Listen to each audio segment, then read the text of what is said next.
আসসালামু আলাইকুম সবাইকে। আশা করি সবাই ভালো আছেন। তো আমাদের এই লেকচার সিরিজের আমরা চলে আসছি আমাদের পরবর্তী অংশে। সো আজকে আমরা পরবর্তী অংশে যে বিষয়গুলো জানবো সেটা হচ্ছে যে আমাদের মেইন পার্ট অর্থাৎ সংখ্যা পদ্ধতির কনভার্সন গুলো সম্পর্কে আমরা আজকে জানবো। তো প্রথমত আমি আজকে আপনাদেরকে যে বিষয়টা শেখাবো সেটা হলো যে 10 বেস থেকে আমরা যে কোনো সংখ্যা পদ্ধতিতে যদি কনভার্ট করতে যাই তাহলে আমরা কিভাবে করব। ওকে, অর্থাৎ দশমিক থেকে যে কোনো কিছু বলতে কি হইতে পারে, বাইনারি হইতে পারে, দেন অক্টাল হইতে পারে, হেক্সাডেসিমাল হইতে পারে, বা আপনাকে টিচার আপনার অনেক সময় প্রশ্নে বা অনেক কিছুতে 6 বেস 7 বেস এগুলোতেও কনভার্ট করতে বা 5 বেস এগুলোতেও দিয়ে থাকে। সো আজকে কোনো ভয় নাই, আজকে আমরা এগুলো খুব সুন্দর মতো শিখে যাব এবং আশা করি আমার সাথে সাথে এইগুলো যদি একটু নোট করে শিখেন তাহলে অবশ্যই অবশ্যই আপনারা সবাই সুন্দর মতো এই পার্টটা শিখে যাইতে পারবেন।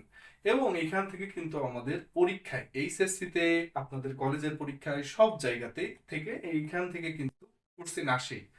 সো আমি কিছু রুলস লিখে রাখছি এবং কিছু বিষয় বলে দিব, এগুলো মাথায় ভালো মতো সেট করে রাখবেন। আশা করি তাহলে আপনার আর ভুল যাবে না। ওকে, তো আমি এখানে শুরু থেকে লিখছি যে দশমিক বা 10 বেস থেকে যে কোনো বলতে 2, 8 বা 16, বা আমি যেগুলো বললাম। তো প্রথমত আপনি মাথায় আপনার ঢুকিয়ে নেন যে আপনার যদি টিচার প্রশ্নে বা ক্লাসে বা আপনি যখন পড়তে যান শিখতে যান, শুরুতে যদি 10 বেস থাকে একটা ডিজিট এবং সেটা আমাকে যদি বলা হয় 2-এ কনভার্ট করে দেখাও বা 8-এ বা 16-তে, এগুলাতে যদি কনভার্ট করতে বলা হয়, সেক্ষেত্রে আপনার যে কাজটা করতে হবে শুরুতে মাথায় রাখতে হবে, শুরুতে যদি 10 থাকে আর অন্য কিছুতে যদি কনভার্ট করতে আমাকে বলা হয়ে থাকে তাহলে আমাকে একটা কাজ করতে হবে, সেটা হলো বারবার ভাগ করতে হবে। কি করতে হবে? ভাগ করতে হবে। ওকে, শুরুতে 10 থাকলে ভাগ করতে হবে, ব্যাস আপনাকে জাস্ট এতটুকুই মাথায় রাখতে হবে, তাহলে আমাদের কাজ অলরেডি 50% হয়ে গেল। আচ্ছা, তো আমরা এখন কিছু রুলস দেখবো। রুলস গুলোর মধ্যে কি কি আছে, শুরুতে আমি যেটা লিখে রাখছি সেটা হলো যে সংখ্যা পদ্ধতিতে কনভার্ট করতে হবে তার বেস দিয়ে ভাগ করতে হবে। ওকে, আমি 10 থেকে নিব সাপোজ 2-এ, 8-এ বা 16-তে, তাহলে আমাকে ভাগ করতে হবে কোনটা দিয়ে? 2 চাইলে 2 দিয়ে ভাগ করব। যদি আমার কাছে চেয়ে থাকে হলো আপনি 8-এ কনভার্ট করে দেখান বা 16-তে, তাহলে আমরা 8 বা 16 দিয়ে ভাগ করব। ওকে, সো যেটা চাইবে সেটা দিয়ে ভাগ করতে হবে। ওকে, দেন আমাদের কি করতে হবে? ভাগফল এবং ভাগশেষ। শুরুতে ভাগফলের পার্টটা, দেন পরবর্তী পার্টে রাখতে হবে কি? ভাগশেষ। এভাবে আমাদের কি করতে হবে? রিপ্রেজেন্ট করে লিখতে হবে। ওকে, ম্যাথটা করার সময়, তাহলে সুন্দর হবে, টিচারের জন্য বুঝতে সুবিধা হবে। ওকে, দেন থার্ড পয়েন্টে কি আছে? যখন ভাগফল শূন্য হবে তখন আমাদের ম্যাথ শেষ। তাহলে আমাদেরকে কি করতে হবে? সুন্দর মতো ভাগ করতে করতে যাইতে হবে, যখনই দেখবো আমাদের ভাগফল 0 তার মানে খেলা খতম, তাহলে আমাদের ম্যাথও শেষ। ওকে, তো আজকে আমরা এই রুলটা ফলো করে করব। আচ্ছা, আরেকটা গুরুত্বপূর্ণ একটা বিষয় বলে রাখি, সেটা হলো আমাদের 10 বেস যদি শুরুতে থাকে বা শেষে থাকে, অর্থাৎ আপনাকে 10 বেজের একটা ডিজিট দেওয়া আছে, আপনাকে অন্য কোনো বেজে কনভার্ট করতে বললো, অথবা অন্য কোনো ডিজিট, সরি, অন্য কোনো বেজ দেওয়া আছে, সাপোজ 2 অথবা 8 অথবা 16, এই বেজের একটা কিছু দেওয়া আছে, সংখ্যা দেওয়া আছে আপনার ম্যাথে প্রশ্নে। তো আপনার যদি বলে 10-এ কনভার্ট করে দেখাও, অর্থাৎ 10-এ এটার মান কি হবে? সো 10 শুরুতে থাক বা শেষে থাক, আজকে আমরা শিখবো 10 শুরুতে থাকলে কি হয়। তো আমি তাও বলে রাখতেছি, 10 শুরুতে থাক বা 10 শেষে থাক, কখনো 10 দিয়ে গুণ ভাগ কিছুই হবে না। অর্থাৎ 10 ব্যতীত 2, 8 অথবা 16 যে বেস গুলা থাকে ওইটা দিয়ে ভাগ এবং গুণ করতে হয়। এটা আপনি খুব ভালো মতো মাথায় ঢুকিয়ে রাখেন। এটা যদি আপনার মাথায় থাকে আশা করি আপনি এটা ভুল করবেন না। ওকে, তাহলে কি বললাম? যে আমাদের 10 শুরুতে থাক বা শেষে থাক, এটা দিয়ে গুণ ভাগ কিছুই হবে না। আমাদেরকে যে কাজ করতে হবে, 2 অথবা 8 অথবা 16 এই ডিজিট গুলো ইউজ করে গুণ বা ভাগ করতে হবে। ওকে, তাহলে আমরা এখন আসি।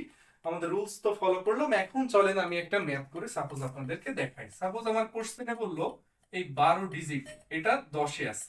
আপনার টিচার বা ম্যাথে আপনার প্রশ্নটা এমন আসলো যে এটা 10 বেজে 12 আছে, আপনার এইটা 2 বেজে কনভার্ট করে দেখান। ওকে, তাহলে আমরা এটা এখন কিভাবে করব? আমি যে পদ্ধতিটা বললাম, আগে আমরা একটু সুন্দর মতো এখানে লিখে নিব ভাগফল, তারপরে একটা হাইফেন মতো দিব, দেন লিখবো ভাগশেষ। ওকে, ওকে, সো আমাদের হয়ে গেল। এখন আমরা আমাদের ভাগফল ও ভাগশেষ লিখে রাখছি। তো আমরা এখন যেটা কাজ করবো, এই যে 12 ডিজিটটা লিখবো। ওকে, 12 ডিজিটটা লিখলাম এবং আমি বলছি কি যে সংখ্যা পদ্ধতিতে কনভার্ট করতে হবে তার বেস দিয়ে ভাগ করতে হবে। অর্থাৎ আমি এখন 2-এ চাইতেছি, তাহলে ভাগ করতে হবে কি দিয়ে? 2 দিয়ে। ওকে, সুন্দর। তাহলে আমরা 2 দিয়ে ভাগ করি। যদি আমি 2 দিয়ে ভাগ করি তাহলে যেটা পাবো সেটা হচ্ছে যে আমাদের 6 দুগুণে 12, তাই না? আমাদের কি হয়, 2 দিয়ে ভাগ করলে 6 দুগুণে 12। আচ্ছা, যখন আপনি ভাগ করবেন ভাগশেষ কি হাতে থাকে? এই যে আমি যদি 2 দিয়ে ভাগ করি তাহলে 6 দুগুণে 12, এই যে 0, অর্থাৎ এই আমাদের 0টা হচ্ছে আমাদের এই যে ভাগশেষ, আর এই যে 6টা হচ্ছে আমাদের ভাগফল, তাই না? ওকে, তাহলে আমাদের কি ম্যাথ শেষ? না, তার কারণ কি, আমি যে থার্ড পয়েন্টটা লিখে রাখছি, খুব ভালো মতো ফোকাস দেন, যে ভাগফল যখন 0 হবে তখন ম্যাথ শেষ। বাট এখনো তো ভাগফল আমাদের 0 হয় নাই। এই যে ভাগফল কত পেয়েছি, 6। তাহলে যতক্ষণ 0 না পাইতে থাকবো, করতেই হবে করতেই হবে, এইভাবে চলতে চলতে যখন 0টা পেয়ে যাব তখন ম্যাথ শেষ। ওকে, তাহলে আমরা আবারও 2 দিয়ে ভাগ দিই। ওকে, 2 দিয়ে ভাগ দিলাম। তাহলে 2 দিয়ে যদি ভাগ দেই তাহলে কয়বার যায়? 3 দুগুণে 6, হাতে থাকে 0, তাই না? মানে ভাগশেষ তো 0। ওকে, যেহেতু এখনো আমি 3 পেয়েছি, তার মানে ভাগফল কিন্তু আমার 0 হয় নাই। তার মানে ম্যাথ এখনো চালিয়ে যাইতে হবে। ওকে, তাহলে আমরা যদি আবারও 2 দিয়ে ভাগ করি তাহলে দেখুন 2 3 দিয়ে ভাগ করলে কয়বার যায়? একবার, তাই না? তাহলে আমাদের ভাগফল থাকে 1 আর ভাগশেষ থাকে 1, তাই না? তাহলে 1 1। ওকে, এখনো কিন্তু 0 পাই নাই আমি, তাহলে কি করতে হবে? আবারও চালাই যাইতে হবে। 2 দিয়ে আবারও ভাগ করব, এইভাবে চালাই যাইতে হবে। এখন আমি একটা ট্রিক শেখাই দিই। প্রথমত আগে দেখাই দিই, 2 যদি এই যে 1 দিয়ে ভাগ করি, একবারও কি যাই? যেহেতু ছোট সংখ্যা তাহলে এটা 0 বার যাবে, তাহলে এটাও হবে 0, তার মানে আলটিমেটলি এখানে থাকে 1। তাহলে আমরা বুঝতে পারলাম যে এটার অ্যান্সারে কি আসলো, ভাগফল আসলো 0 আর ভাগশেষ আসলো 1। ওকে, আচ্ছা ভাইয়া, আমি এরকম টাইপের ভাগ ভালো পারি না, বা আমার সমস্যা হয়, বা আপনার যদি কনফিউশন বা এরকম কিছু হয়, বা করতে যদি টাইমও লাগে, আমি শর্টকাট একটা ট্রিক্স বলে দিতেছি। এটা সব জায়গায় ইউজ করবেন, সব জায়গায় খেটে যাবে, আপনার ভাগ করারও কোনো প্রয়োজন নাই। ওকে, সো যে কাজটা আপনি করবেন সুন্দর মতো, এই যে অন ডিজিটটা আছে না, এই অন ডিজিটটা আপনি যখনই দেখবেন আপনার যে বেস দিয়ে ভাগ করতেছেন এই সংখ্যা থেকে ভিতরের সংখ্যাটা ছোট হয়ে গেছে, যেমন 2 ছিল, এখানে আসছে কত? 1। তাহলে 2 এর থেকে 1 অবশ্যই ছোট। তো যে কোনো বেজি দিয়ে আপনি ভাগ করেন না কেন, যখন দেখবেন ভিতরের সংখ্যাটা ছোট হয়ে গেছে, তখন যে কাজটা করবেন, সুন্দর মতো এই সংখ্যাটাকে ধরে এই পাশে পাঠিয়ে দিবেন। এই দেখেন, অন আমি এই সাইডে দিয়ে দিলাম, অর্থাৎ ভাগ শেষে। আর ভাগফলে লিখে দেবেন সুন্দর মতো 0। তাহলে আপনার ম্যাথ শেষ। তাহলে আমি কি বললাম, যে আমাদের যখনই এরকম আসবে আমরা এইভাবে করার কোনো প্রয়োজন নাই। আমাদের একটা সিস্টেম কি, যে সংখ্যাটা ছোট সংখ্যাটা থাকবে বেজের থেকে ভিতরের সংখ্যাটা, ওইটা আমরা সুন্দর মতো পরবর্তী লাইনে ভাগশেষে বসিয়ে দিব। আর আমাদের যে শুরুতে যে পার্টটা থাকে এইখানে আমরা কি করব, 0 বসিয়ে দিব সব সময়। তাহলে আপনার ম্যাথ শেষ। ওকে, এখন আমরা কিভাবে এটা রিপ্রেজেন্ট করব সেটা শিখবো। সেটা হলো, আমরা সব সময় যে কাজটা করব, যে ডিজিট গুলো পাবো অর্থাৎ ভাগশেষে, দেখুন এইগুলো কিন্তু অ্যান্সার বা কিছুই হবে না। তার কারণ কি, আমাদের কিন্তু করতেছি আমরা হচ্ছে 2 বেজে কি হয়, 0 আর 1।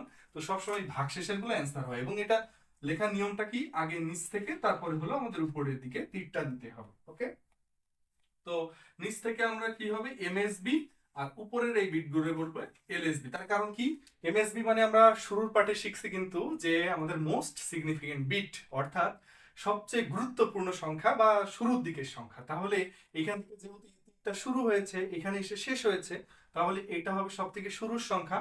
এবং যত আমি ধীরে ধীরে আগাইতে থাকবো, এইগুলো সব থেকে কম গুরুত্বের সংখ্যা বা শেষের দিকের সংখ্যা।